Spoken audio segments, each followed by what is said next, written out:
Here now is the Director of Policy Studies at the Center for Immigration Studies, Jessica Vaughan. Jessica, thank you so much for joining us this morning.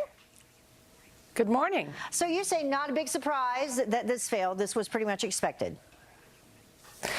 Yes, it was expected. The folks we were talking to in the House were saying that the amnesty was just too large without enough offsets to chain migration, that there were too many new provisions thrown into it that were different from the Goodlatte bill, which was voted on before, which had about 70-some more votes than this bill, which originated really with leadership, with Paul Ryan, and it was, I think, doomed to fail to begin with because of the size of the amnesty and the lack of chain migration cuts to offset it. And it lacked some of the key enforcement provisions as well. Right. Let's go back to the Goodlatte bill, though, because I spoke with Josh Jordan shortly after that, and he said, you know, they really didn't give that enough credit where credit was due. Yeah.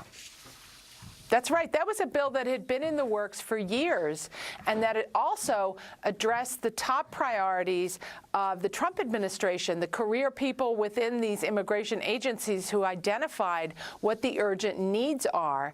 And it was a much more limited amnesty to people with DACA, with some offsets in chain migration. So it was a much more realistic set of things to try to accomplish without getting out of hand. When it went to leadership, some more things were piled in there to benefit some special interests, and people started to become frustrated with that and with the fact that the amnesty was so open-ended, covering people that had never been on the table before, like the adult sons and daughters of guest workers and so on. And it just became too big and too unwieldy and too hard to get a compromise on. It wasn't really a compromise. Right. And they knew that this would not pass if it even got to the Senate to begin with. So what happens next?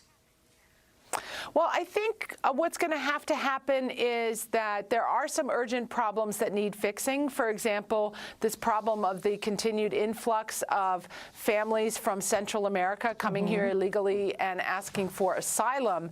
That's a disaster right now that needs to be fixed. If the Republicans can focus on more narrowly focused bills that deal with specific problems and can get agreement within among Republicans in the House, I think those types of bills are going to have much more of a chance of passing, and they're going to put Democrats in a tough position. Are they going to, the Democrats going to say, no, we don't want to fix this problem at the border, and we don't want to deal with things like, for example, sanctuaries or the asylum reform or the wall?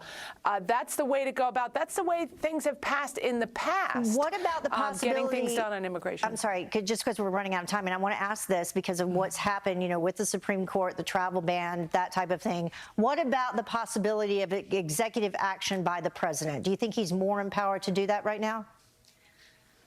Well, as long as it remains within his authority, the Supreme Court has affirmed that the president does have broad powers when it comes to national security matters related to immigration. So yes, I would expect to see more action there and more clarity for what can be done